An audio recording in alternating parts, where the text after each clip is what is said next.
سلام دوستان، وقتتون بخیر. مبحث امروزمون در رابطه با 4 point touch هستش که برای تنظیم عینک‌های کائوچویی فلزی این 4 نقطه تماس یکی از مهمترین موارد هستش. نگاه کنید اگه خطکشی رو دسته ها بالا باشن به این سبک، دسته ها به سمت شما، خطکش رو بذاریم روی فرم، 4 نقطه تماس نگاه کنید، 2 تا دسته و قسمت 2 تا نازال رو در نظر داشته باشید. یا باید همه تماس داشته باشه، یا اگه تماس هم نداشته باشه، فرم بیسدار باشه، 2 تا نقطه دسته باید تماس داشته باشه، 2 نقطه نازال باید فاصله مساوی تا این خطکش داشته باشه. این خیلی مهمه برای تنظیم عینک، مخصوصا عینک‌های کائوچویی که الان نگاه کنید تو این اسلاید مشخصه. می‌بینید که معمولاً می‌بینید گاهن حتی فرم نو هم خریداری می‌کنید به دلیل اینکه حالا تو گمرک و شرایط دیگه میمونه و رو هم دیگه حرارت می‌بینه، جاهای گرم، می‌بینیم که این حالت ایجاد میشه براش. بارها با این حالت مواجه شدید. این 4 نقطه تماس به شما میگه باید چه کار بکنید.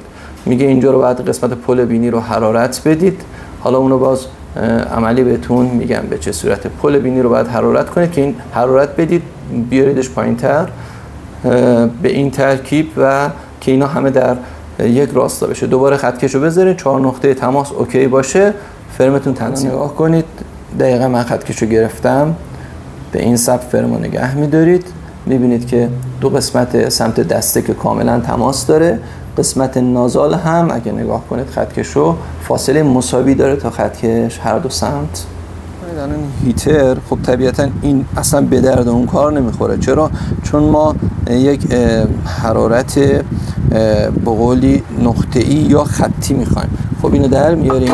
من خودم اینو درست کردم از یک هیتر قدیمی، اینو برداشتم درست کردم و یه خطی رو این وسط ایجاد کردم براش که سر این که بسته میشه فقط حرارت از اون خط میاد بیرون. حالا بعد فرم هم نشون میدم کجاشو باید حرارت بدین برای این گزینه‌ای که گفتم 4 نقطه تماس از پل بینی که باید حرارت داده بشه. این تنظیم ورتیکال الاینمنت یا 4 نقطه تماس در حقیقت باید در نظر بگیرید اینه که خب تلقای فرم باشه روش، یا عدسی‌های قبلی عینک باشه، یا اگه عدسی جدیدم هست گفتم روش رو چسب میزنید، چسب نواری. حالا میگن چه نوع چسبی؟ این نوع چسب، از این چسب بزرگا که 2 سانته و عملا پشت رو چسبه. من خودم برای که خیالم راحت باشه دستمالم وقتی عدسی آماده است تراش خورده، یه دستمالم این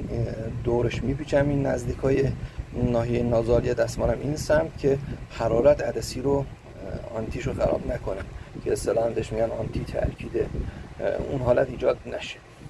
و خب قسمت پل بینی رو حرارت میدیم که خب میبینید دقیقاً پل بینی رو مقابل این خط من نگه میدارم.